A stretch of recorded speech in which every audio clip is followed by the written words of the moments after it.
The Liberals pass the test, but the country loses a great Canadian. This is Now You Know. I'm Rob Snow. Going beyond the headlines. Now You Know with Rob Snow on News Radio. That was a weird one.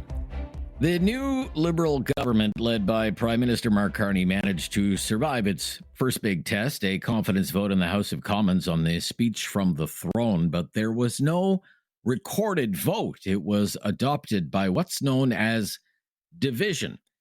Whatever happened, we know it wasn't unanimous because earlier in the day, the NDP made it clear it wouldn't support the government's throne speech for any number of reasons. This is the party's interim leader, Don Davies. 1.2 million Canadians sent New Democrats to this parliament to advocate for working families across this country. And yet, in this throne speech, we don't see those priorities reflected. Millions of Canadians don't have access to an affordable home. They don't have access to timely health care, and they don't have access to the good family-sustaining jobs that they need. And yet the throne speech doesn't even mention the words healthcare. You won't even find those words in the throne speech.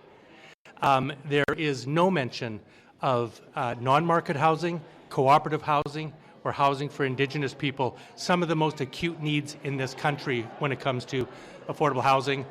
And it foreshadows $28 billion in cuts that will absolutely hurt working people across this country. That set up some drama because the Liberals had lost a vote in the House earlier in the week. A loss on a matter of confidence could have triggered another election. And another election is something that even Don Davies admitted Canadians are in no mood for. Canadians don't want an election right now, but Canadians also sent us here to take principled positions and advocate for the policies we know working people need.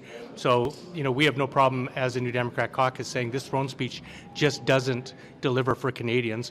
We're going to vote accordingly. Does that mean that, it's a confidence vote, obviously? Should we take this as this is not a declaration from you guys that you don't have confidence in the government, or should we take it that way, that you don't have confidence already in the Carney government? It's a clear message that this throne speech is not a worker-centered throne speech, and it does not deliver the priorities that we heard from millions of Canadians across this country.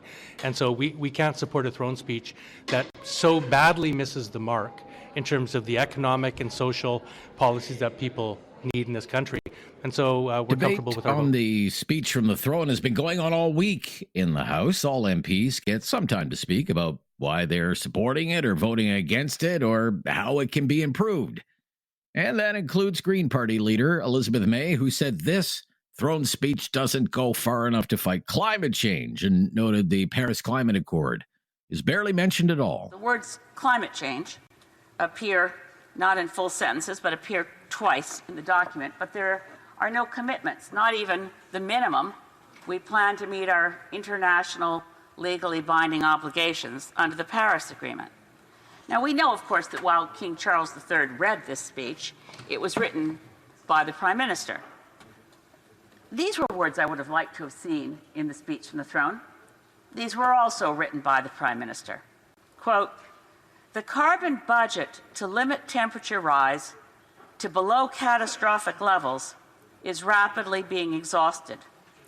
If we had started in 2000, we could have hit the 1.5 degree Celsius objective by halving emissions, in other words, cutting them in half, halving emissions every 30 years. Now we must halve emissions every 10 years. If we wait another 4 years, the challenge will be to halve emissions every year." But it's onward now for the Carney government shortly after the measure was sort of passed. The government's House Leader Steve McKinnon said the stage is set for a strong and focused agenda. While that was happening in the House of Commons, the news broke about the passing of Marc Garneau. Marc Garneau was a naval officer. He was an astronaut. He was the first Canadian in space. He piloted the space shuttle. He led the Canadian Space Agency. And he was a Liberal MP from Montreal and a cabinet minister. According to a family statement, he passed away following a brief illness. In an interview last fall following his departure from politics, he encouraged the Canadian government not to lose sight of the importance of having a space program? We were definitely at the very sort of leading edge back in the 60s. We were the third country, as everybody knows, to design and build a spacecraft, Alouette 1, which worked beautifully for 10 years. We were the first country in the world to have our national communications satellite operator, Telesat, which the government created back in 1969. Wade Larson spoke about RadarSat. That was something that really helped MDA initially, and was able to help them to sell to the world. We were a leader, and we continue to do great things. But other countries have really come to the fore in the past. They have realized just how important and how potentially useful it is to have a space industry and a space program. During his final speech in the House of Commons, after he had announced he was resigning his seat, Garneau encouraged his fellow MPs to treat one another with respect. Find your better angels and put away the anger and false indignation. Criticize by all means, but do it with respect and maybe even wit. Make Canadians proud of this House and the people in it. Marc Garneau served Canada as its Minister of Foreign Affairs and as Minister of Transport. He was 76 years old. I'm Rob Snow. This is Now You Know. This is News Radio.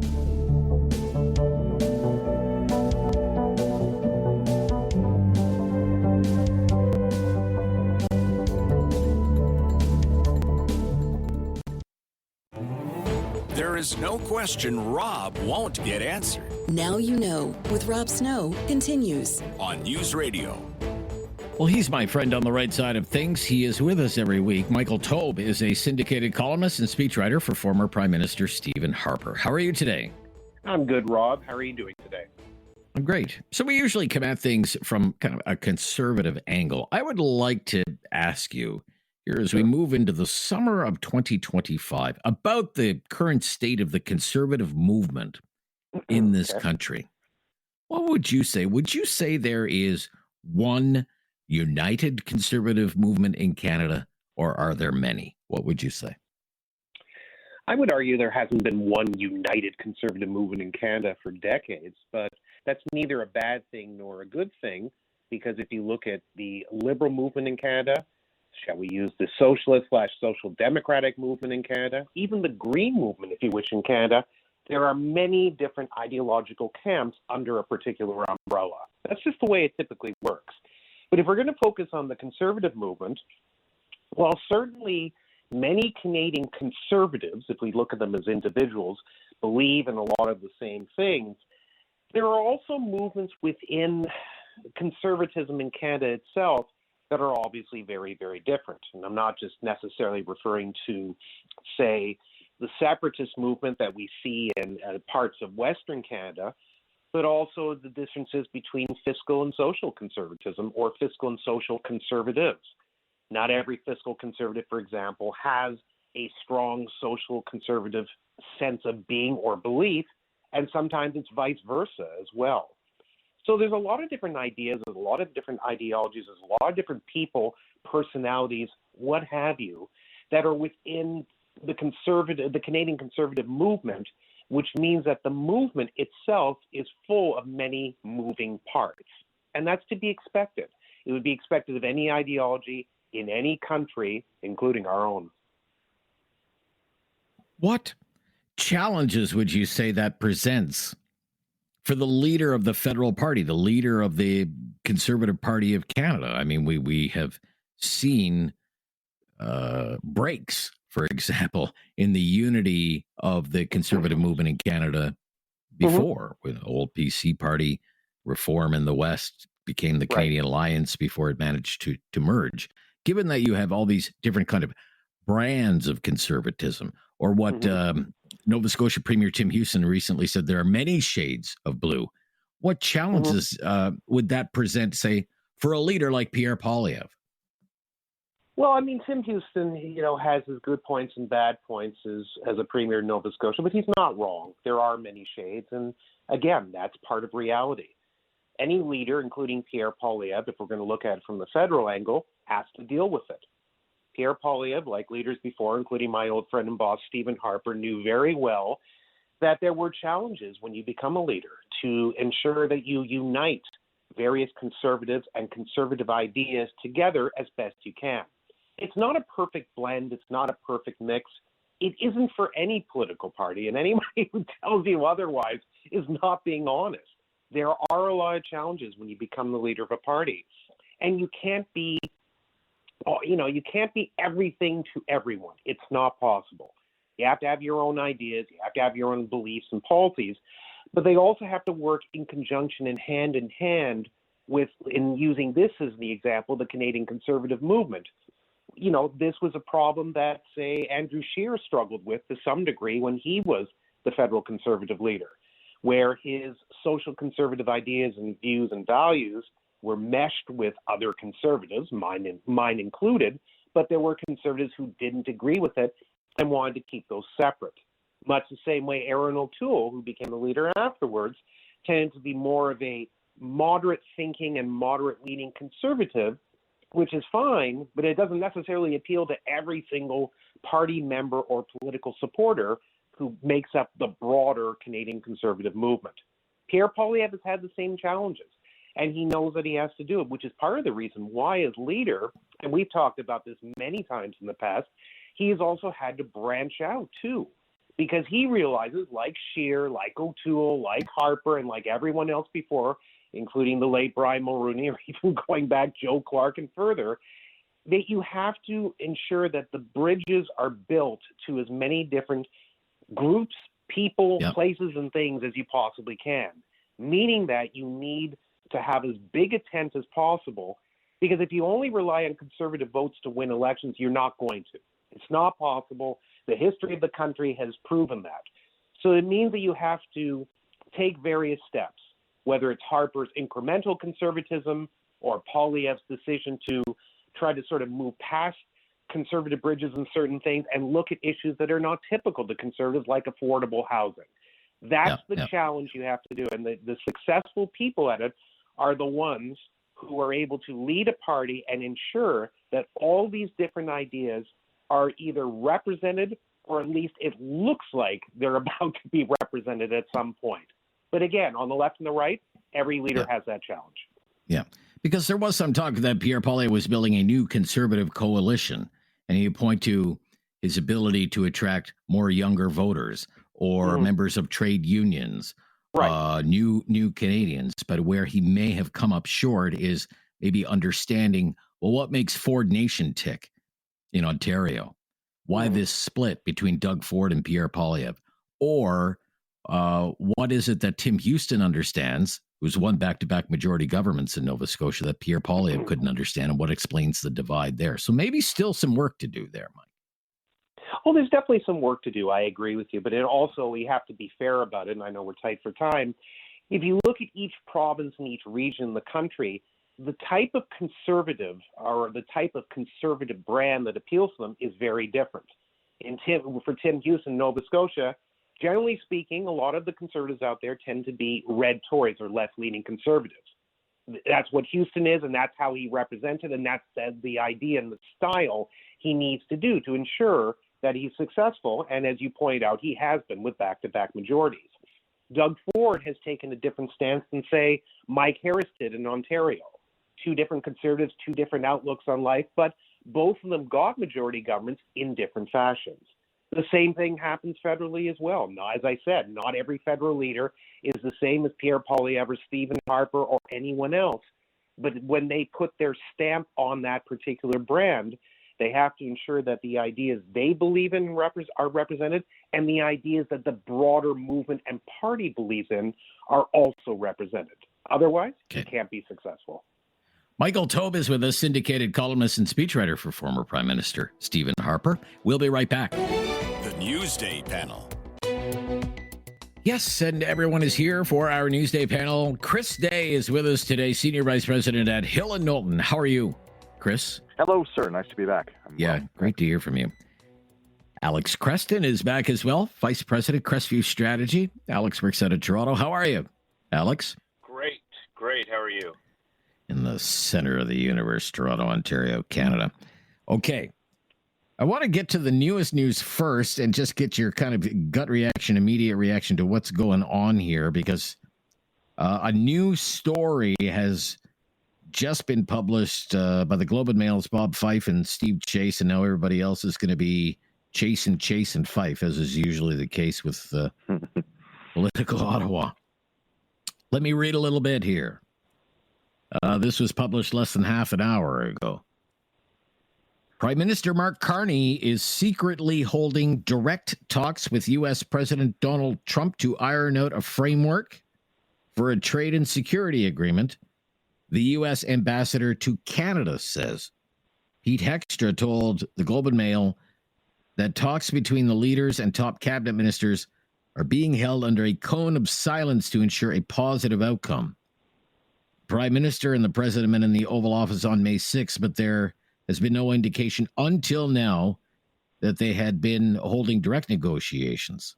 So this is quite interesting, because this is not sources say. This is not sources say, or people speaking on the condition of anonymity because they're not supposed to be speaking. Here they have, this is the U.S. ambassador to Canada who is telling this to these two news reports. Immediate reaction, please. Chris Day, what do you think of the story? So I saw Bob Fife on the phone this morning, and he had a smile on his face, which is typically not good for anyone in official Ottawa. And I'm not sure if this was that call, but I was wondering this morning, like, what does Fife have today? And this would seem to be what Fife has today. This is probably, it's a torqued headline. Let's start with that. But let's also recognize that this is these are the high-level talks that need to happen to get a deal of this importance and magnitude done, and done well. And, we have seen absolutely government representatives, including Trade Minister Dominic LeBlanc, down in Washington with our ambassador, with the U.S. Commerce Secretary, with the U.S. Trade Representative, to get to a deal that incorporates elements of a free trade agreement and a new way forward on security. So the fact that these talks are progressing, they're progressing, it would seem, rather quickly, and that they are now bringing in the bosses on each side, in the Prime Minister and the President, would suggest to me that they're close. Okay. I had heard that they're looking for like a lighter bilat in terms of an FTA. It's perhaps before Kananaskis, because they want to get that off the table in front of the G7. And that the imposition of the 50% tariffs was very much a pressure tactic to move these talks forward. Okay. It would seem that they're moving indeed forward, and at very, very high levels. What do you think, Alex, of this story and the contents that we have so far? 100%. I think the fact that that we're now dealing with the negotiation at the principal level, meaning the Prime Minister and the President actually discussing this, tells you just how far things are along. I think there's been, sort of whispers going on in the, that there have been negotiations ongoing and people were optimistic. But if they think that they could get something done within, the week to get ahead of Kananaskis, definitely positive. Obviously, the devil's in the details, and we'll see what kind of deal comes out. But much like the UK trade deal, which I'm pretty sure is the only other deal that they've made, that the U.S. has made since the sort of trade wars started. That all happened, very low profile negotiations. It's probably more, something to say about having these negotiations happen when there isn't the pressure of the public eye on them. I will give props, by the way, to my former colleague in the news business, Brian Lilly, who's been writing about this in recent days for the Toronto Sun, and published today that there is a draft high-level proposal on a new trade deal between Ottawa and Washington, quote, according to multiple sources. The question now is whether political leaders of both countries can get it over the finish line. I found this really interesting. The proposal would see both countries agree in broad strokes on ways to move forward in the trade relationship. Highly contentious issues like Canada's supply management system for dairy and the digital service tax that is opposed by all sides in Washington would be put off into the future. Another kind of indicator on this that maybe something is imminent is when the doubling of the steel and aluminum tariffs were announced. There wasn't, outside of, well, they're unlawful and they're unjustified, there wasn't any kind of immediate reaction from the Canadian side. There wasn't, grand pronouncements and big speeches. There wasn't an instant announcement of retaliation. So it almost makes me believe that they're working it out. Am I wrong to kind of see it that way, Chris? What would you think? No, I mean, the reaction came from the Steel Industry Association and a couple of premiers whose provinces' economies are very sort of steel and aluminum dependent. And that's exactly what you would expect. The fact that the Prime Minister and the Industry Minister, et cetera, were not part of that chorus of voices tells me that things are at a very, very critical stage, and I would assume are factoring into that very high-level discussion that happens between prime ministers and presidents when things are ready. The important piece here, and Alex was alluding to this, is that we all need to watch out for when we do get to see the text of an eventual deal, is what we get and what we give up. And that is the high stakes that are being discussed right now. Okay. Do you think when something is announced, it would be like the UK situation, not a deal, but the framework of a deal? Alex, what do you think? Yeah, I think given the amount of time that they've had to work on this and the amount of time that these things usually take, now, we've got sort of legacy deals in the works that were already pretty robust, whereas I'm not as familiar with what the UK had prior to this, but it was certainly not as mature as the Canada-U.S. Trade agreements that have come in three different forms in major negotiations over the last 30 years. Maybe we're closer to a real deal here than they were, but I wouldn't be surprised if it is a framework. Given the sort of the rapid speed of this. Okay, we'll be right back. It's our Newsday panel. I'm Rob Snow. It's our Newsday panel today. I don't want to spend a lot of time on this because I'm not a parliamentary policy wonk, the inner workings of parliamentary procedure, but I am curious as to what actually happened yesterday with the throne speech voting. I mean, I've been following politics for a long time, never even heard of division before. Who is wonky enough that they would dare try and explain what happened yesterday? What happened yesterday? And more importantly, why did it happen? You want to tackle that one, Chris Day? Sure. So I got a bit of a course on this when I was in the government house leader's office. This is a completely entirely legitimate way of getting things done in Parliament. Passing on division basically means adopting without a formal vote something, but with opposition noted. So it's a relatively drama-free end to a competence question surrounding the speech from the throne.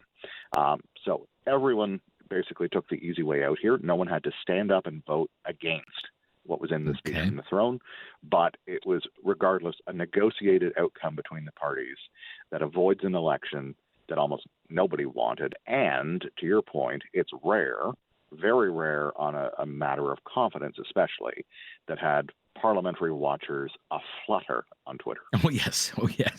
I was like doing the scroll. Reload Twitter. When is this vote happening? I need to know what's going on with this vote. Tell me what's going on with the vote.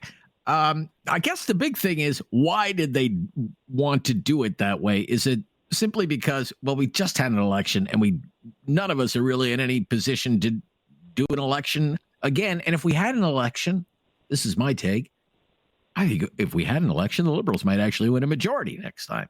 And then we're all out in the gold. Alex, what do you think? I think that definitely had to be on the minds of the opposition. the election being as close as it was, with the idea that there'd be some backlash if, there was a surprise or accidental election that took place because of a technicality in the House. This is something that the most important thing for folks who are listening to understand is that this is something that would have had to have been agreed to by all parties beforehand. An election wouldn't have been in anybody's interest. So this avoids that. It also, kind of goes to indicate that there isn't right now the kind of brinksmanship that we often see in minority parliament. That although the opposition has a role to play, an agreement that, look, we all know what the vote would be if we had it, so let's just avoid it and move on with doing the business of government, which is what they were elected to do, and not end up with a sort of Joe Clark accidental election. Yeah. Okay. Here with Chris Day and Alex Creston, our Newsday panelists today. I think about Marc Garneau, and I think, what a life! Like, really, really, what a life, and what a life in the service of the country. Chris, I don't know if you have any experiences, maybe even in passing, with Marc Garneau. I never met the man or talked to him. I kind of admired him from afar, if you will. What did you think of Marc Garneau? Well, I started off admiring him from very afar when he was, our first astronaut in space. And, as a space geek, lots of interest in his career and leadership at the Canadian Space Agency. He was really one of the eminence grise in Justin Trudeau's cabinet and cabinets. He was a really decent man, a great guy. I got to meet him a couple of times when he was transport minister.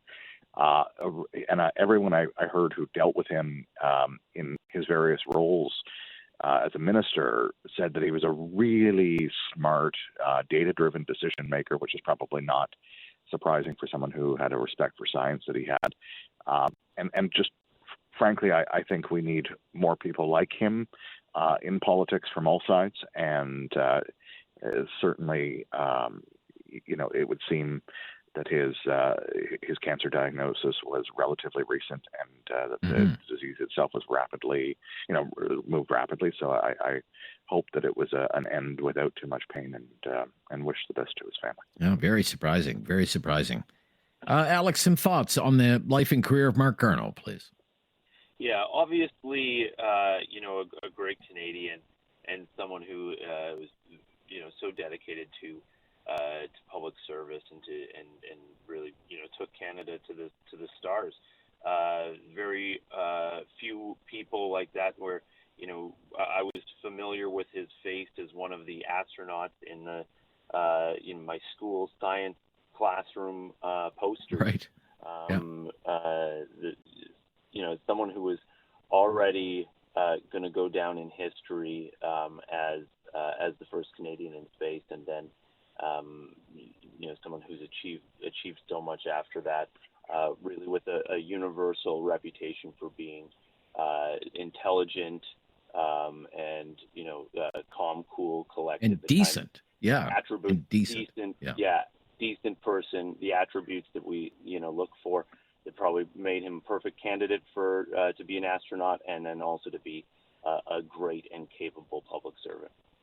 Now, let me ask you, Alex, just while we have you on the line, this Toronto municipal politics is really heating up, and that's where you are. Is Chow going down? What's going on? Olivia Chow. There's all this talk about Mendicino, Carney's chief of staff. Well, I guess former chief of staff now, Marco Mendicino. He wants to run.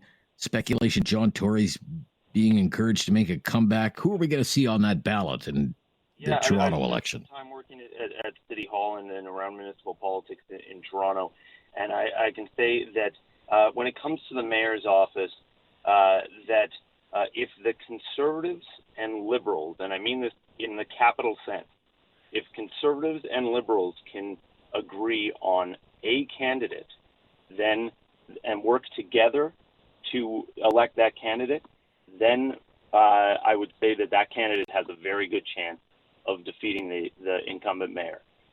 But when the Conservatives and Liberals are divided amongst two candidates, they'll be divided by three candidates or four candidates or five candidates. Okay. And we'll have too many people in the race, and what we'll end up with is the New Democratic candidate easily being reelected. And that's what happened through the David Miller years, and was only broken, when the Conservatives and Liberals could agree.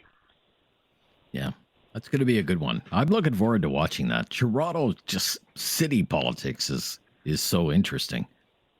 Look, thanks so much. Great to hear from both of you today. We'll speak soon. Thanks, Rob. Yeah, Thank bye-bye. you.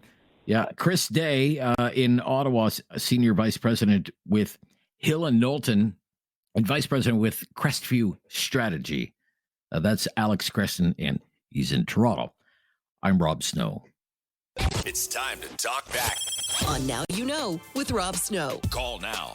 And have your say. 1-833-668-2577. Welcome to Talk Back. 2 hours of debate and discussion on the big issues of the day. Today's topic, the West. Western Canada. And here's our big question today. How is the West different from the rest of Canada? How is the West different from the rest of Canada? Give that some thought and give us a call, 1-833-668-2577. Been a lot of talk recently. We've talked about it on this very show, about the West, about anger in the West, about this Western separation movement. And we talk about this because we want to understand it better. And today, what we want to know is this: how is the West different from the rest of Canada? What is different about that part of the country? What is unique about it? Is there, for example, a different kind of culture or a different kind of spirit or a different outlook on life than you find in other parts of the country? What would you say? What would you say? 1-833-668-2577. 1-833-668-2577. How is Alberta different from Ontario? How is Saskatchewan different from Atlantic Canada? Is it really that different at all? The ROC. The ROC. Living in this part of the country, you'd hear that all the time. The ROC, the rest of Canada. ROC, the rest of Canada. But it had nothing to do with the West and everything to do with Quebec. And it was this idea, well, there's Quebec. And then there's the rest of Canada. The ROC, the rest of Canada. But now we're hearing this in the context of the West, that there's the West in the rest of Canada. But are there differences between the West and the rest? And if there are, what are they? I mean, with Quebec, I mean, come on, the big differences are obvious. In Quebec, they speak a different language. The Quebecois believe they have their own distinct culture, that there is the Quebecois culture, and it's different than the rest of Canada. And they'll go to great lengths to protect both their language and their culture. For those of you who were around during the great constitutional debates of the late 80s and early 90s, you may remember the term distinct society. Distinct society, that was supposed to be part of the Meech Lake Accord. A recognition that Quebec was a distinct society within Canada. Others felt in other parts of the country that gave Quebec a special recognition, and the Meech Lake Accord ultimately failed. Not to reopen an old can of worms. But is there something about the West that you could say makes it distinct? Maybe even a distinct society? Different from the rest of Canada? If there is, explain it to us. So we're broadcasting right here from the Ontario-Quebec border today. If there was a referendum on Western separation, we wouldn't even get a vote. And I might have listeners in Southern Ontario and Atlantic Canada today. I think they'd just be curious to know. What is it about the West? What is it that makes the West different from the rest of Canada? Of course, we want to hear from our listeners in Alberta. We love our listeners in Alberta, but we also want to hear from people from Ontario, from Atlantic Canada as well. There must be a few of you. You've been to the West. You've lived in different parts of the country. Maybe you're from the West. Maybe you went to work in the West. What's different about the place? What is different about the place? If you're the kind of Canadian and you've lived in different parts of the country, including the West, what is different about the West compared to other parts of the country that you've lived in?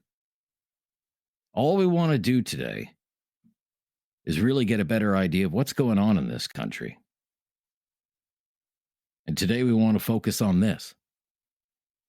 What makes the West different from the rest of Canada?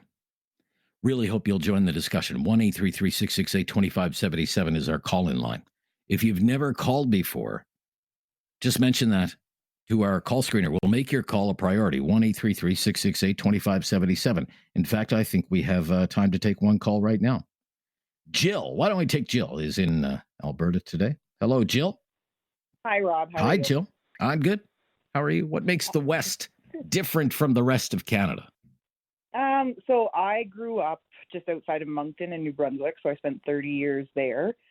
Okay. And I've been in Alberta for the last 7 or 6.5, I guess.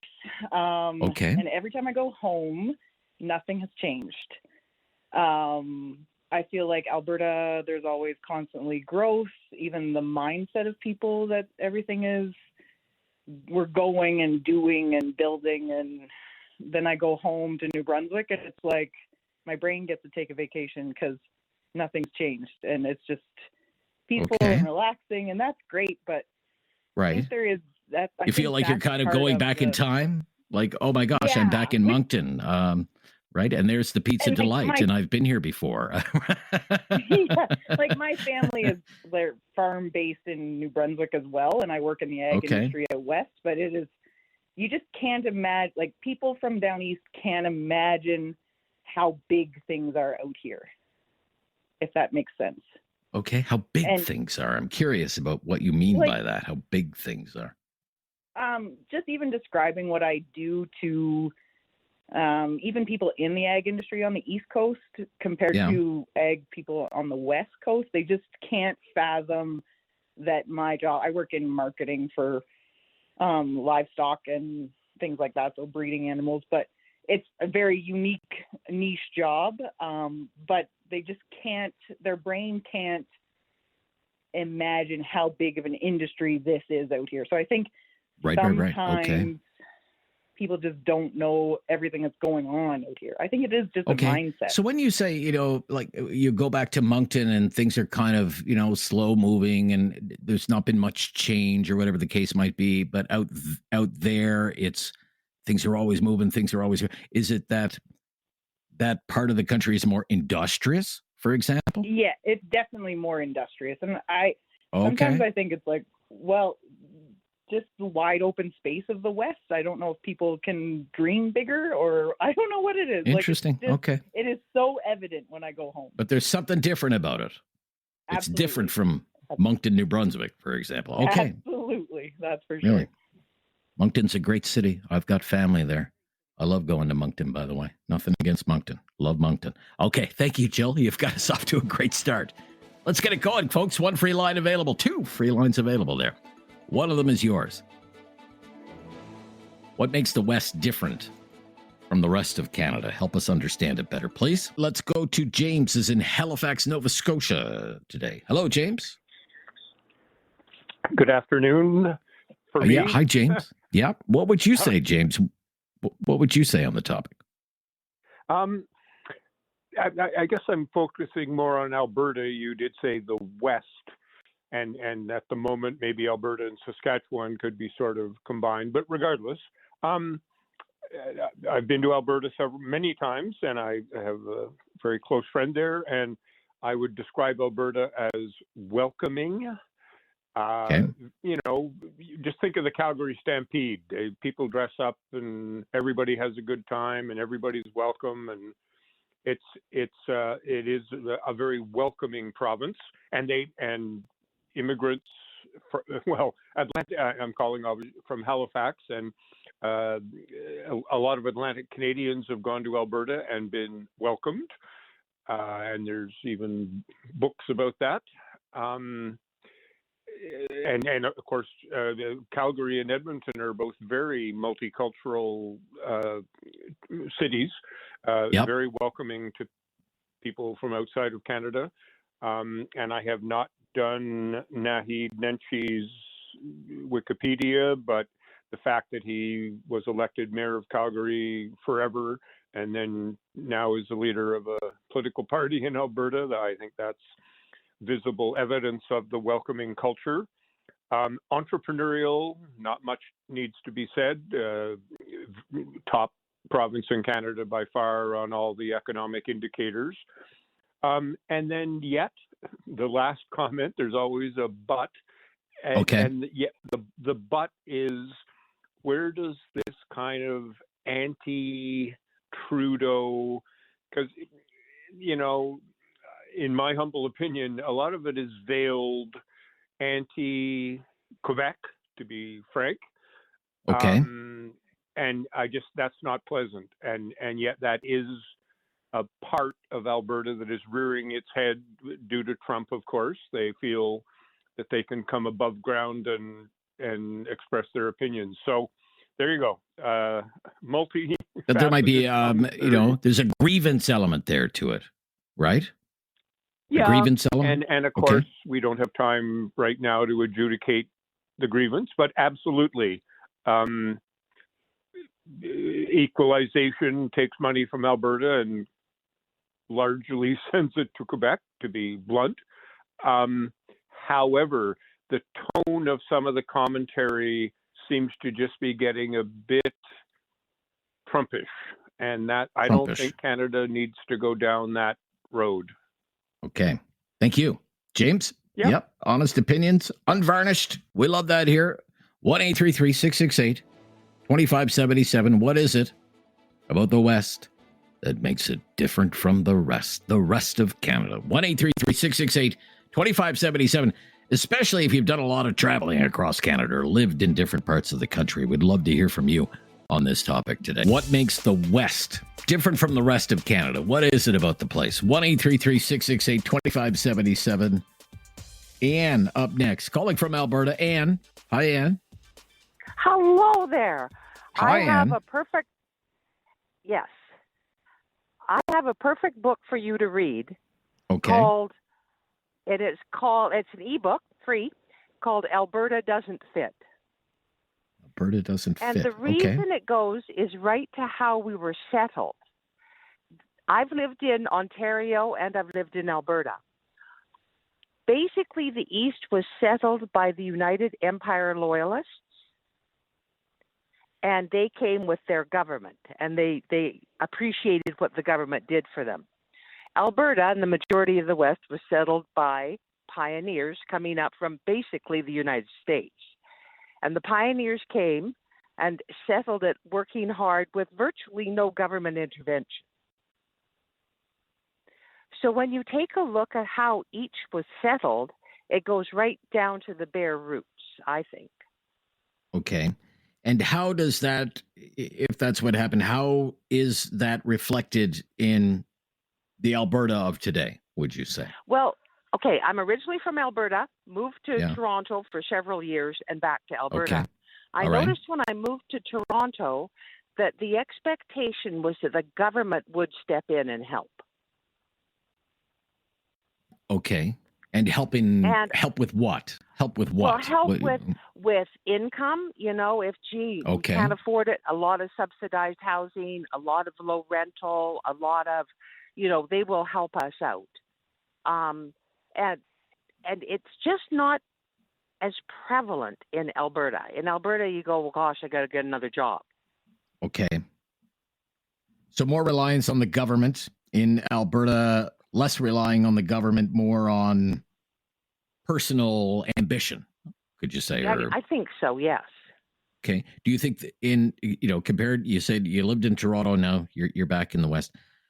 Do you think people in the West have a different work ethic?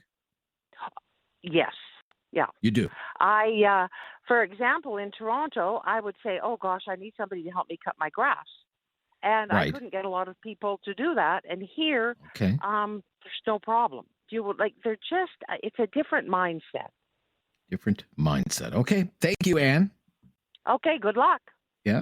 We're just trying to figure it out. Follow along. Steve up next. Hi, Steve. You're up next, Steve. Hi there. Yeah. Alberta and Saskatchewan are pretty much the same. The best way to describe us is we're self-reliant. But Calgary, Edmonton are not the same as rural Alberta because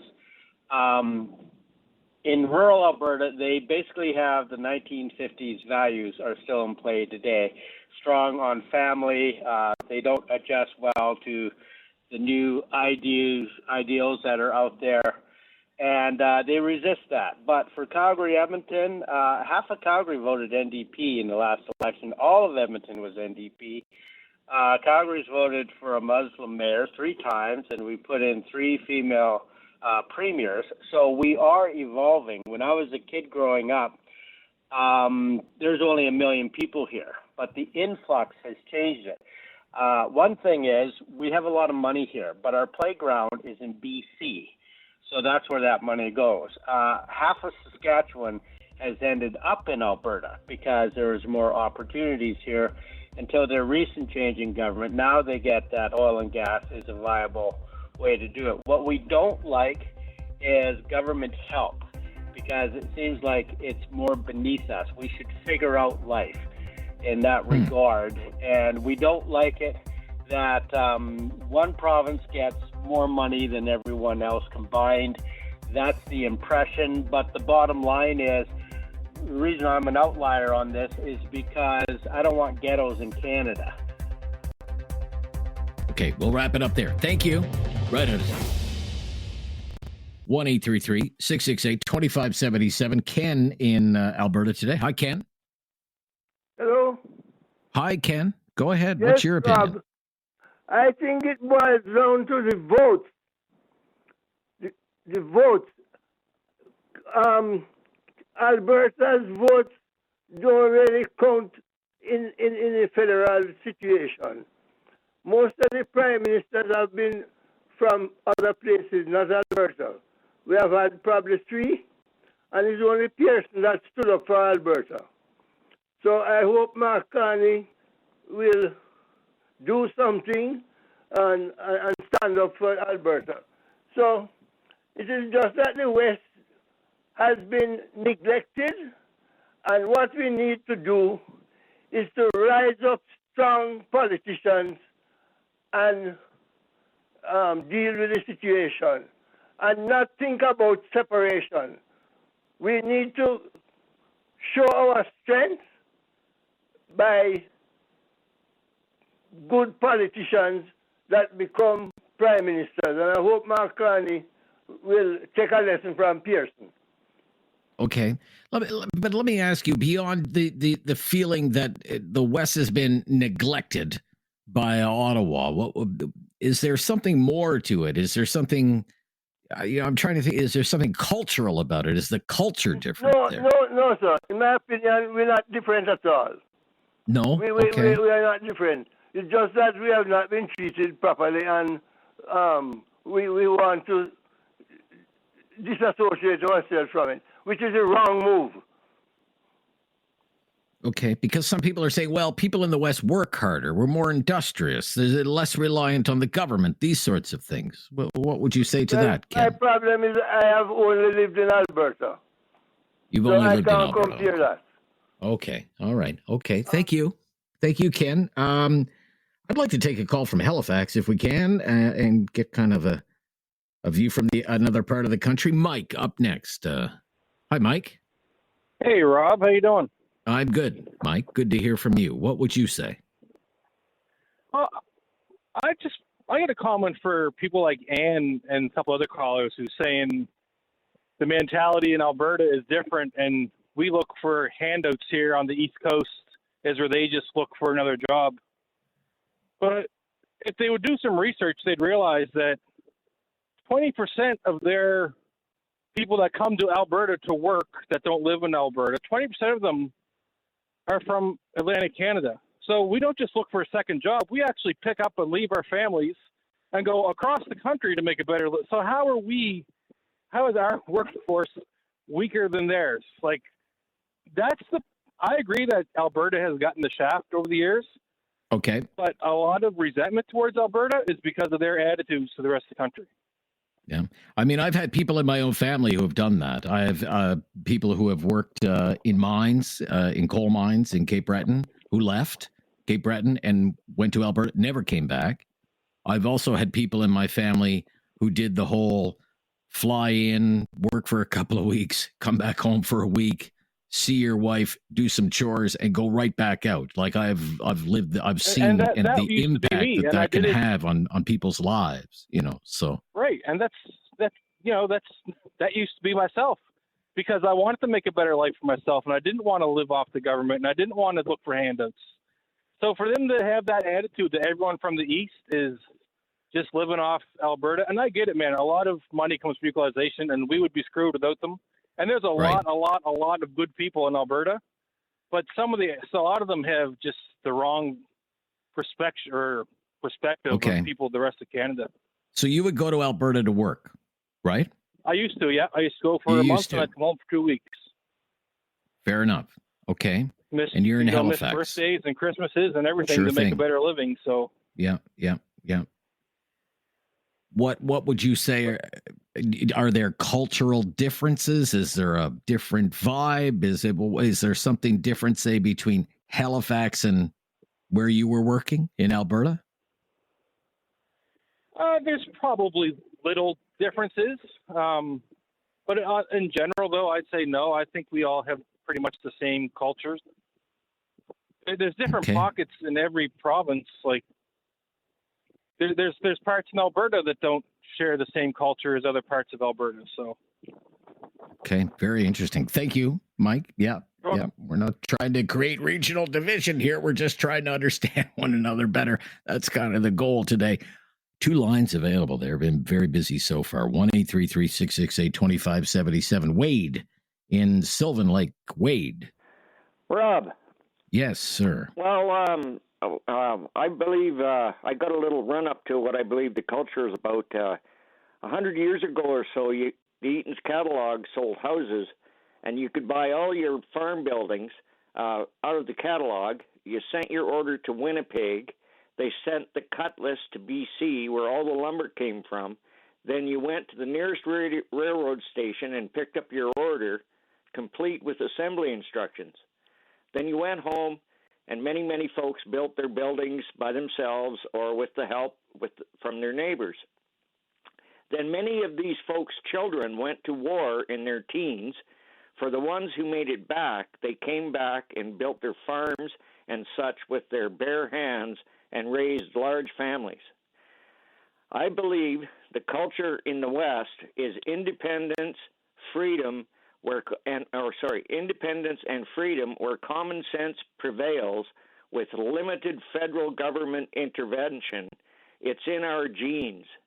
It's only been 2 generations. Okay, how do you think that differs from the rest of Canada? What's your view on I know you're an avowed separatist. I'm curious how you think you're different from the rest of Canada. How are you different from somebody living in Timmins, Ontario, or whatever? I don't really appreciate being labeled with anything, and if people want to label me as a separatist, that's okay. I've wore many labels, but I'm not a separatist. I don't think. I am looking at the future of my grandchildren, and as a grandfather, all I want is for my grandchildren to be free. So you can slap whatever label on me that you like, but I'm more into independence, where we're free and we use common sense instead of all the federal government intervention. Can you believe as a society, we've come to a place where we have to go to court for a judge, any judge, woke or not, has to make a ruling as to how we can and cannot do to keep our children safe? Where's Okay. this Well, society gone? that's a conversation for another day. I Yes, mean, what it we're is. trying to get at is, what makes the West different from the West. And I'm sorry if I mislabeled you. That wasn't my intention. You have talked about how, you can't wait to vote to separate in a referendum. You've told me that on the air. We can pull up the recording if you want. But we'll stop here for now. We won't do that right now. Sharon in High River. Sharon, you're on the air. Hi there. Good morning. Yeah. Hi, Sharon. What would you say? Well, I've been listening to people with their interesting thoughts, and I'm a third generation Albertan, and our grandparents all immigrated from Europe and Russia. They were hard workers. They came here for a better life, and so they instilled high expectations into their families. So the culture is maybe a little different. I do know, and I have been to Toronto, and out here we definitely do work harder. We have to be more organized because we have longer distances to travel. Mm-hmm. But our ancestors built the communities themselves, and so I was from a farming community, excuse me, and we didn't get a lot of grants from government because Alberta initially didn't have a lot of money, and so we built halls and churches and raised funds ourselves through bake sales and work bees and all those kinds of things. Everybody worked together, and so that was that. But could I give you a little bit of history? Briefly? Go ahead. Yeah, go ahead. Okay. Yeah. So originally, the West was developed by Eastern Canada to grow or provide raw products for the East. They didn't want us to get into manufacturing because they didn't want us to compete with them. So they developed the Crow rate once the rail line went through, and the Crow rate went like this. The rates were cheap for everything coming east to Western Canada, or coming west to Western Canada. The rates were higher for our products going east. So cars that were made in Oshawa, for instance, as a eastern product, it was fairly expensive to ship cars to Alberta, but of course, and trucks and tractors and things. Right. But Okay. of course, we bought those. However, if we wanted to ship, if the East wanted barley for their cattle, for instance, the rates were next to nothing. The East wanted our cattle. Yeah, okay. Our So freight cows, rates were unfair.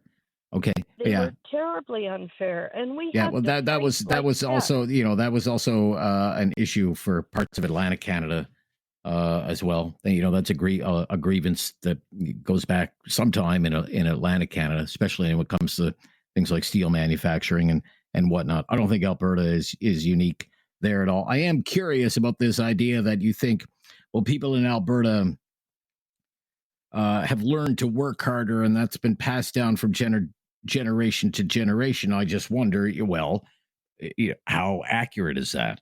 Does somebody from, a certain part of Alberta, have they been raised differently than, say, someone in Lunenburg, Nova Scotia, or North Bay, Ontario, or St. John's, Newfoundland, or Wyerton, or whatever the case might be? But you sincerely believe that there's a better work ethic, Well, I guess. We do have a high motivation. High because, motivation. Okay. Interesting. Okay. Well, because of our climate, for one thing. Mhm. We can be arid. We can have a lot of snow. We can have a lot of cold. Certainly in Saskatchewan, it's colder than Alberta. So there's those factors. But I think if I can go back to this economic part, Okay, yeah, we don't really have time, ma'am. Our phone lines are jammed, but I really appreciate your perspective and your beliefs and helping us try to understand it better. The Alberta culture, the Western culture, if there is such a thing, we want to understand better how the West is different from the rest of Canada. What would you say? Especially if you've lived in other parts of the country and can compare one region of the country to the other. What is it about that part of the country? Have something on your mind you want everyone to know? Call now. Hello. 1-833-668-2577. It's Talk Back on Now You Know with Rob Snow. John in Calgary, you're up next on Talk Back. We're talking about what makes the West different from the rest of Canada. What would you say? I can sum it up pretty easily, I think. I think it's a motivational factor thing. If you're let's take liquor stores for an example. In Ontario, if you line up for a job at the liquor store and there's 100 applicants and you become the applicant, you feel like you've won. And if you can stick your head down and keep your nose clean and and work at the liquor store, you'll get a government pension plan. So you feel that you've accomplished. Out here, it's just kind of like in Alberta, you've never accomplished enough. You've got to strive for that better job. I think it goes down to you don't bite the hand that feeds you, you know? And if you get a level of accomplishment from working for the government, you don't want to bite the hand that feeds you. And out here, it's not the goal to work at the liquor store. The goal is to own the liquor store. Okay. The person in Ontario can't even afford a dream of owning a liquor store. It's impossible, but out here, you could. Right. So I think the dream is higher here. And I think people loftier dreams. And I think people conflate that with we work harder out here. And I think that's a bunch of hooey. Okay. You can find people in every province that works their hands to the bone.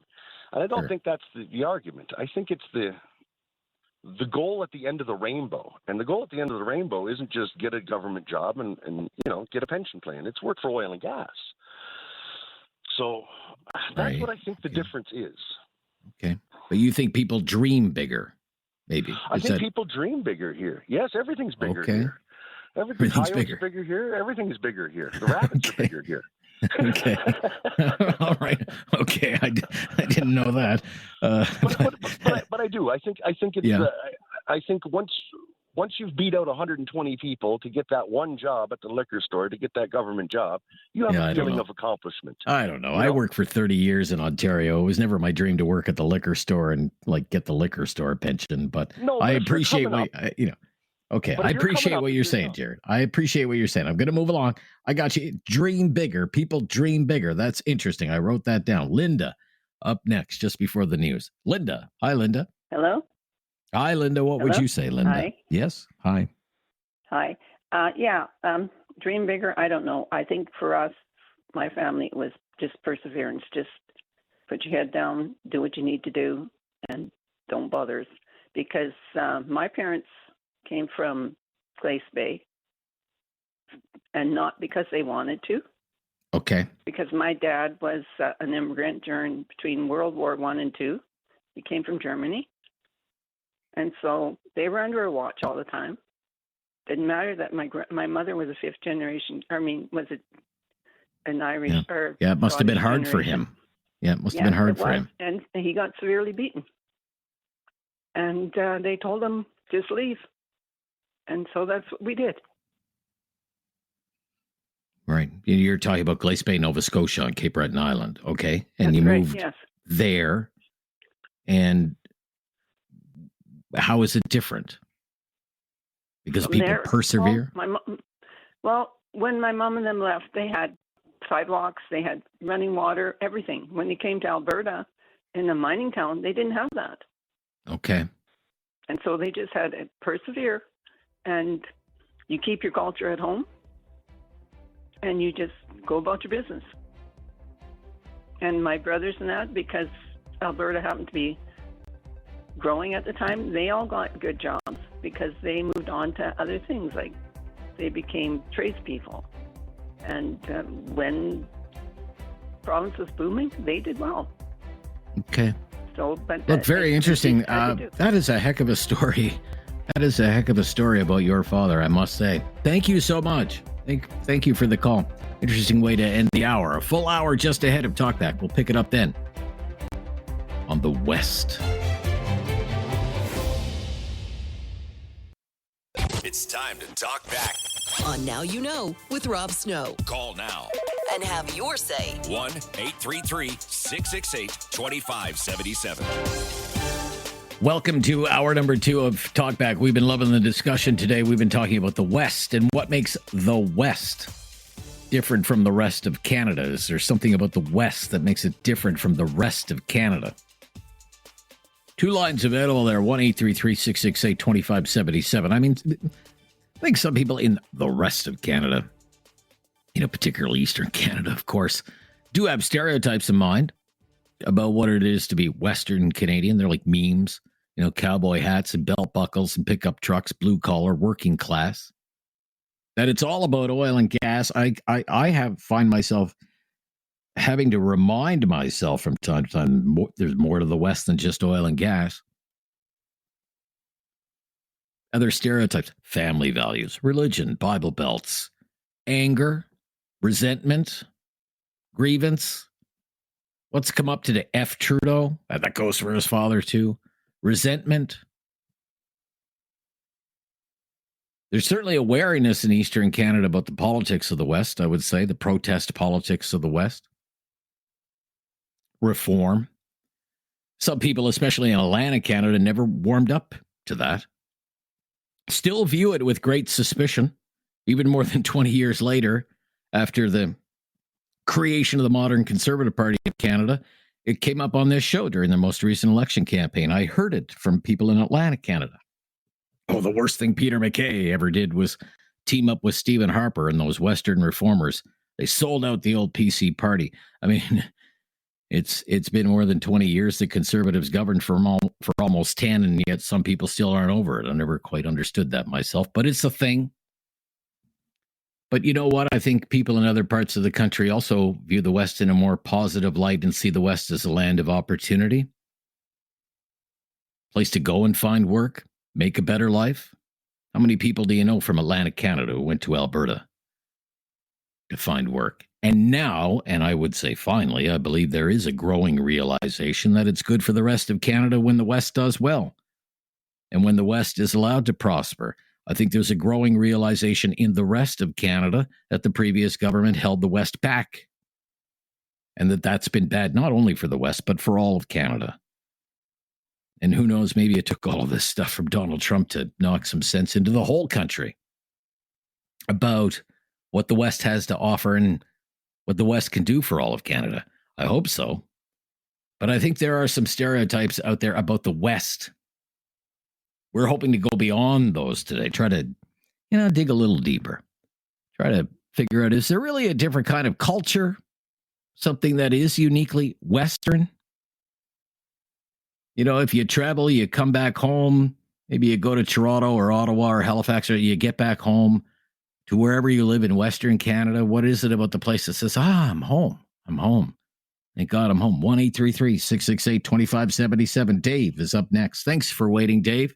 What's your opinion? Hey, Rob.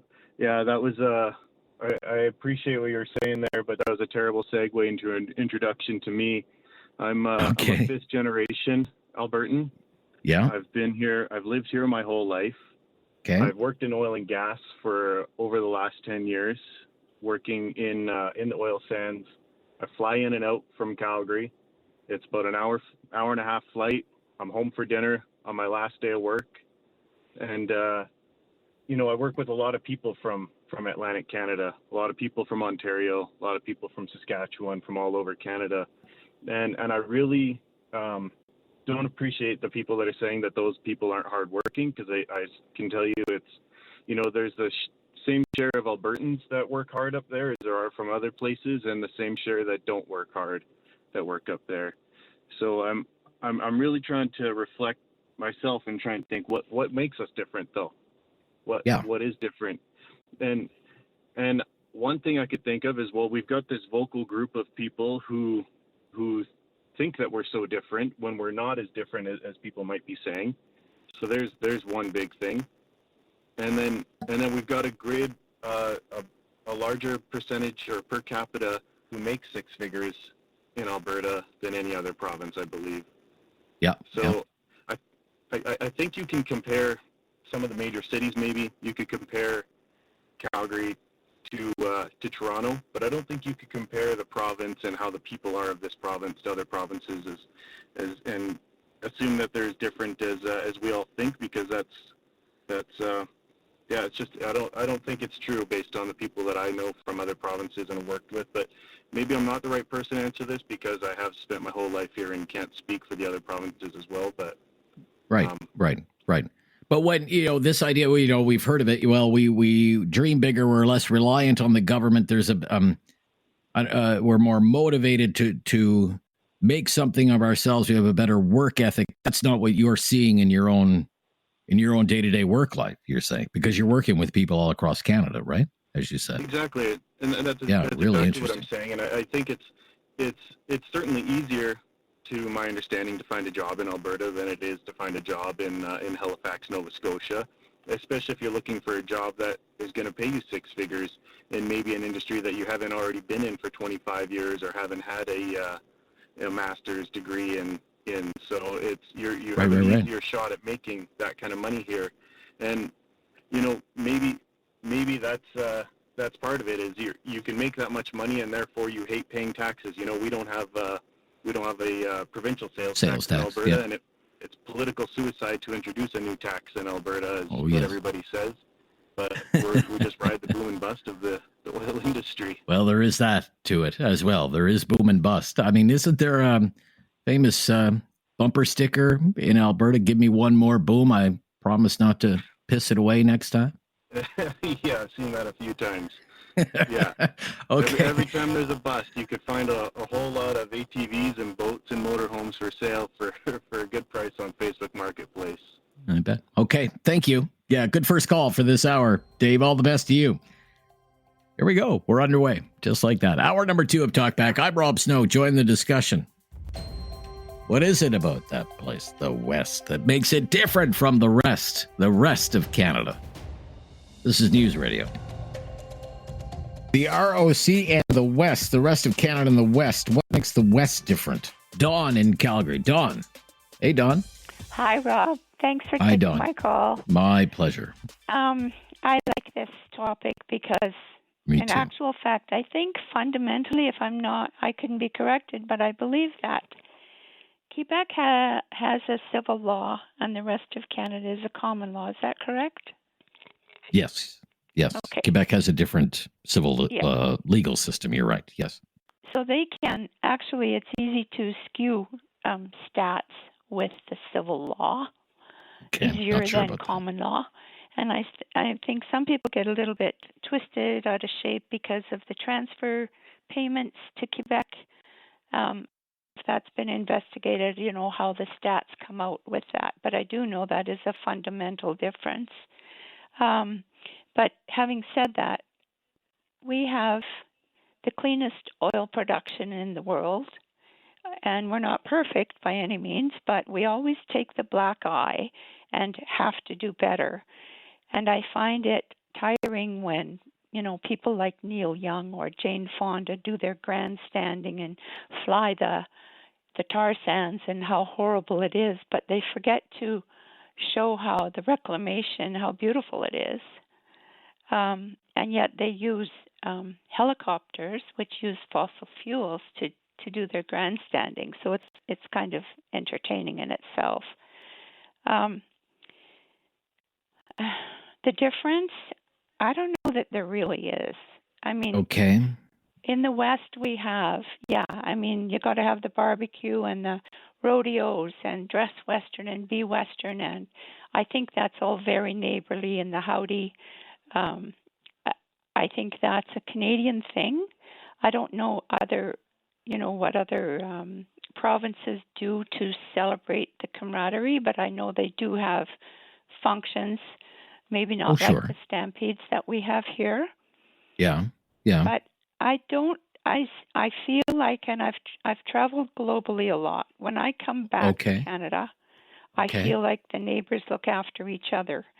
and so do other countries. But somehow you get home and you feel safe. Lately in Alberta, our back is up. There's more defensive thinking, and with that has come a little bit of arrogance that I think is dangerous. Our ancestors, the World War II, the vets, they fought and died for the freedom of this country, not just for one province. And I think we need to be very careful that we don't divide. Right now, we need to be together and united and celebrate each other's local. There's the little isolated local cultures, but that comes with, heritage, and respect that and honor it and embrace it. Wow, so well said. Land of opportunity. Yeah, so well said. I really enjoyed your call today, Dawn. I hope you'll call back sometime. Thank you. Yeah, bye-bye. How about a call from Kitchener today? I don't even think we've talked to anybody in Kitchener today. Tracy is on the line from Kitchener. Hi there, Tracy. Hi. I got a laugh when I heard the one person talking about coming in from Germany, since Kitchener was originally called Berlin, as you know. So the German immigration here is very strong, and same thing. They didn't come here intentionally. They just came to Canada. And I have to say, I really agree with your last caller. I don't think there is a lot of difference between the West and Ontario. We celebrate our community. We had a tornado last year, pretty much ran up my village. And there are no government grants for that. There's no government help you can get when a tornado comes and smashes through your village. But the churches and the people and the neighbors, that's who came out and helped us. So Earl across the street, he built that home with his hands, and him and his wife have been there for, 80 years. That's our community. And they have that out west. They have their people. So I think the difference isn't out west and rest of Canada. I think it's a kind of a let them eat cake moment, that right now there's a boom in Alberta and they're feeling like they've got it all. Why do they need the rest of Canada? The money's flowing out. It's not flowing in. And I think that's just a very vocal part of a minority of people. And the people who are remembering what it is to be Canadian are the people who are helping after a tornado, and the people who are looking out for their neighbors, and the people who know that, right now the money is going out faster than it's going in. But someday when the bust hits again, the money's going to flow back in. So it's not about who's got what right now. It's about us as a nation being willing to say, I've got two, you can have one. Because down the road, I'm going to have one and you're going to have two. And it's going to come around and we're going to take care of each other. So I don't think we're different as people. I just think that some folks have forgotten to be Canadian and are wrapping themselves in a province, whichever province it is, rather than our whole nation. Okay.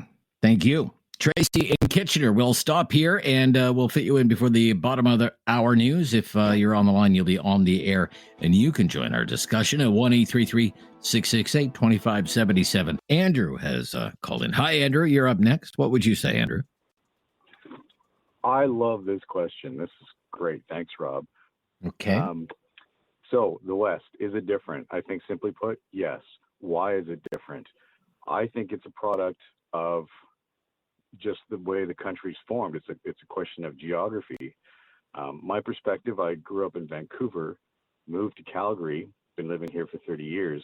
And one of the first things I noticed was that in Calgary, the people out here seem to care more about getting the job done.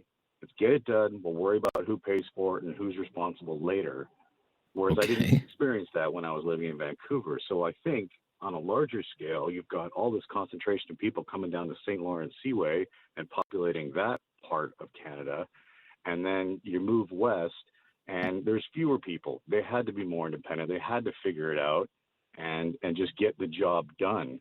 Where Vancouver is a coast, you got people coming in from the port, so that could be a little concentration there. They're going to think differently than the prairie folk.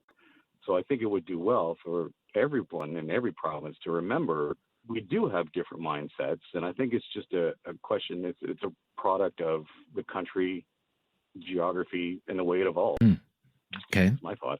That there's more of a, can I put it this way, more of a can-do attitude?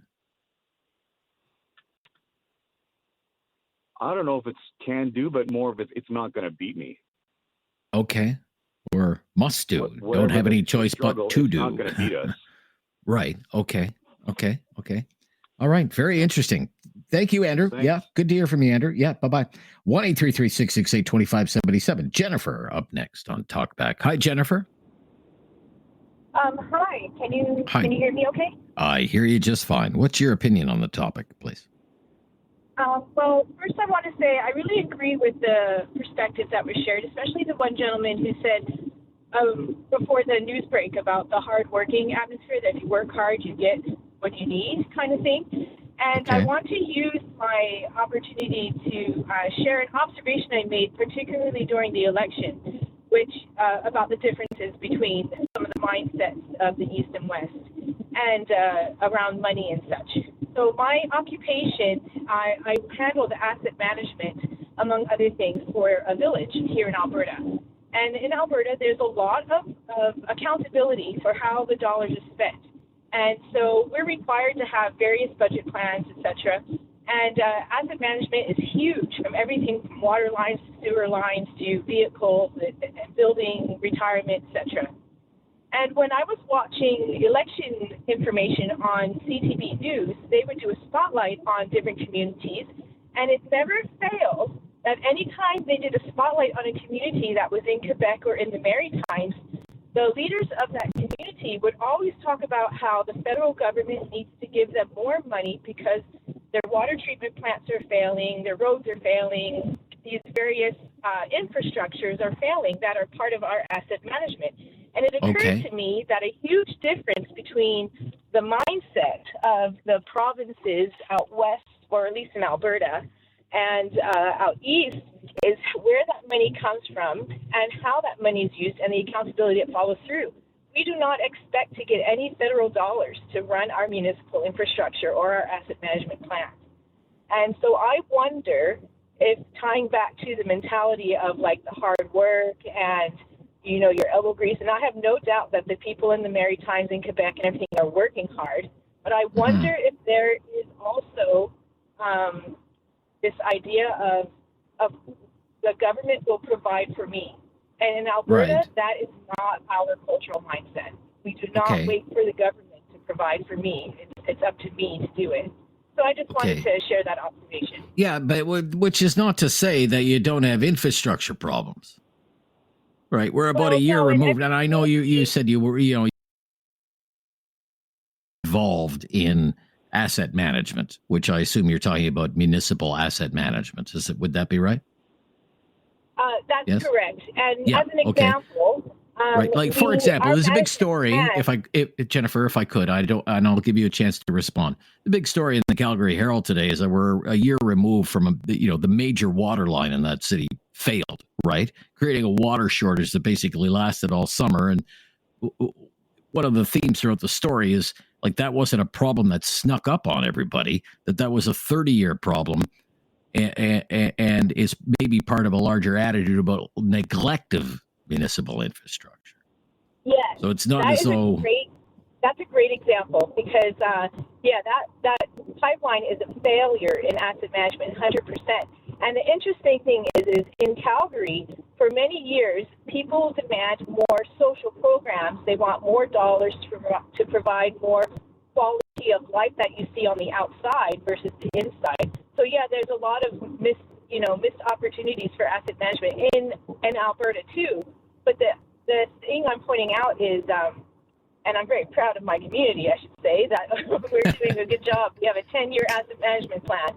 But my point is that even in Alberta, there's an accountability for it, and the money doesn't come from, federal payment. So this difference in mindset, and I don't know exactly what goes on in municipal budgets out east, right? This was just kind of a surface level observation, but I think it taps into why Alberta, and I'm not for separation, by the way, just saying, but I think it taps into why the Alberta mindset is, why do you guys need our money? Why do you guys need our support, but then you deny us access to water for our resources, or you deny us the things that make the money? Because of the mindset of, hey, hard work gets you what you need. you're not letting us hard work in your area, but you want our rewards. I think that's probably why there's a little bit of a rift, and I think that is part of the cultural mindset of Alberta, of the West, because even in southern Alberta, how did those farms get water? They dug that irrigation. It was handmade. There wasn't a plethora of streams to access. So that's part of our historical culture, right? Gotcha. Thank you so much. Yeah, really great call. Really interesting discussion. The West, different from the rest of Canada. To Diane in Calgary. What would you say, Diane? Hi. I think that there's a few things being born and bred here in Calgary, in Alberta. Some of the things that I listened to people that were very upset about. One is that the transfer payment to Quebec alone this year was $1.34 billion, when Quebec has a surplus and we're in a deficit. Two is that the election seating or voting system is not equal. The Maritimes combined do not have the population of Calgary, Edmonton combined, let alone the province of Alberta. While they have 33 seats, we only get, I think it's 3 to 5 seats. It's very minimal. I think that the other thing here is that everybody keeps coming after Alberta and sometimes Saskatchewan about their oil, and we're doing everything. The industry is more in compliance with climate change than some of the places down east. And then you have Quebec and BC that don't include hydro, that they sell for electricity to the states. They don't include that as an asset like we do with the oil. And the final thing here is the voting. So by the time the GTA has voted in Ontario, when it's finished and you guys have counted your things, Alberta's just closing their voting and BC still has an hour to go. And every one of us in these two provinces don't even feel like we should go to vote because you've already determined who is going to be in power. And the ideology for people in the East, that especially the seniors, that they're voting Liberal because they've always voted Liberal. They don't care. The Liberals can't do anything wrong. It doesn't matter who was in power, what they did, doesn't matter. Even the young people, I listened to them on your show during the election runoff. I've heard young people say that they tried to talk to their grandparents and couldn't get them to justify what was wrong with the Conservatives and why they had to vote Liberal.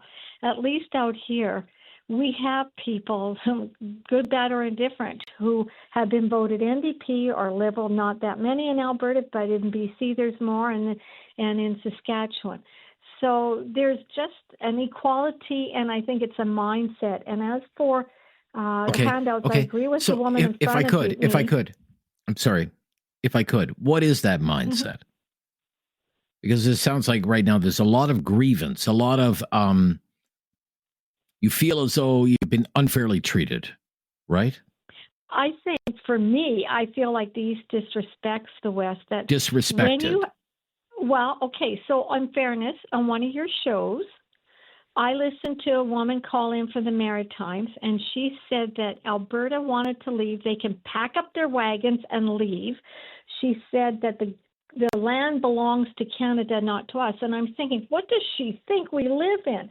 Stagecoaches? Okay. We have paved roads here. I don't know. I don't remember that call, but I'm sure they've said worse about Quebec separatists in the past.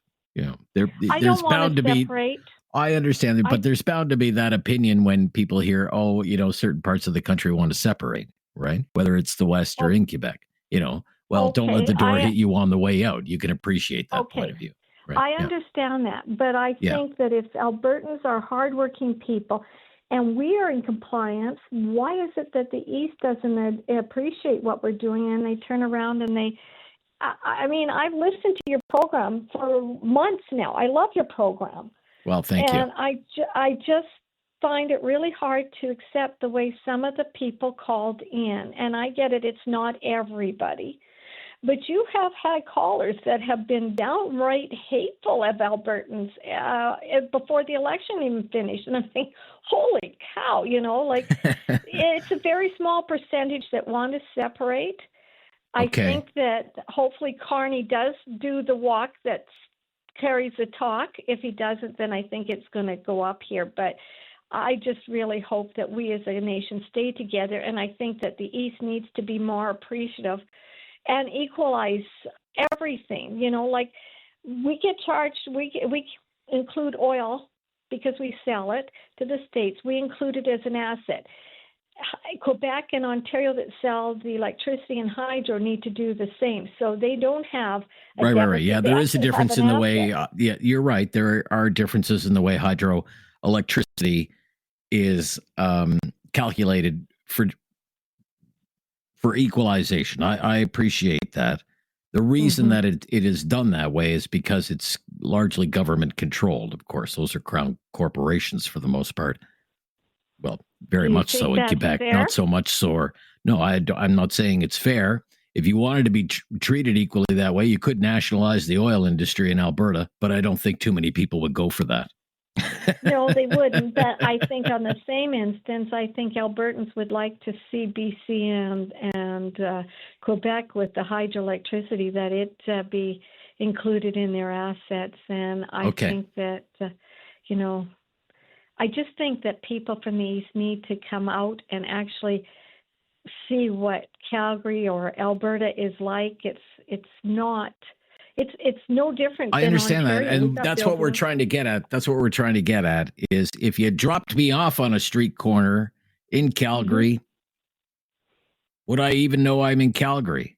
Would I know that I'm in Calgary? What would it be? Outside of the different scenery and whatnot, would I know I was in Calgary and not Mississauga or someplace? Well, that's we're what I'm very trying to get at. friendly. I can tell Well, you, yeah, we're there are very friendly people friendly, everywhere. and we You're talk to very friendly. everybody. Well, I'm shocked that people from Ontario don't know their neighbors after 20 years, and we know everybody in our block, and we have block parties and things like that. Gotta But go. I gotta go. Thank you so much, though, for your call, Diane. Thank you for listening all these many months. I really appreciate that as well. We'll be right back. I'm Rob Snow. This is News Radio. I've always been fascinated with the politics of the West because it is so interesting, and it's just like it's filled with so many ideas and personalities. I was a young university student when the reform movement was gaining national attention, and news stories would be on television and profiles would be written about this guy Preston Manning and how he viewed the West and its place in Confederation. And I remember Preston Manning coming to our campus back in the early 90s, and there were protests and you have to denounce reform. And of course, Preston Manning went on to have a wonderful career in Parliament, kind of became an elder statesman in the conservative movement. I mean, there he is, still going after all this time and still kind of freaking out people about the rest of Canada and the West. But I was always attracted to conservative politics. I think back in those days when Mike Harris and the Common Sense Revolution were in Ontario and the Ralph Klein government was running Alberta. And finally, there was like this kind of meeting of the minds between these two movement conservative figures. And for many years, a lot of people in both of those governments, they made their way into Stephen Harper's government back in 2006. But the Western Canadian protest politics, you've always had these politicians who were willing to talk about things that Eastern Canadian politicians either didn't want to talk about or they just considered them to be settled. Things like Senate reform and property rights and firearms ownership or welfare reform, direct democracy, which includes things like referenda, recall, and all the hot button social issues. Fiery debates that ignited a young brain. Separation, though, kind of a new one for most of us in the ROC, at least with the intensity that it's showing now. I know it's been around for a long time, this idea, just not to this extent. And it really looks like the way things are going, it's not going to be too hard for these pro-separation groups to get the required number of signatures in order to actually put this to voters. Who knows? Maybe even this year. If not, from everything I'm reading and seeing and hearing, if not this year, The next year, almost certainly. See what happens with it. The Quebec separatists always said, look, we're different. We're different. We speak a different language. We have a different culture. We don't need Ottawa. We don't need Canada. We'd rather figure it out on our own and be left alone, even if it costs more. We're a nation. But can you say the same thing about the West? Or is it purely transactional and all about economics? It's just the start of a conversation, not the end. Hey, who knows? Maybe we'll pick it up again tomorrow. Tomorrow's the Friday Free-for-All Talkback. Hope you'll join us then.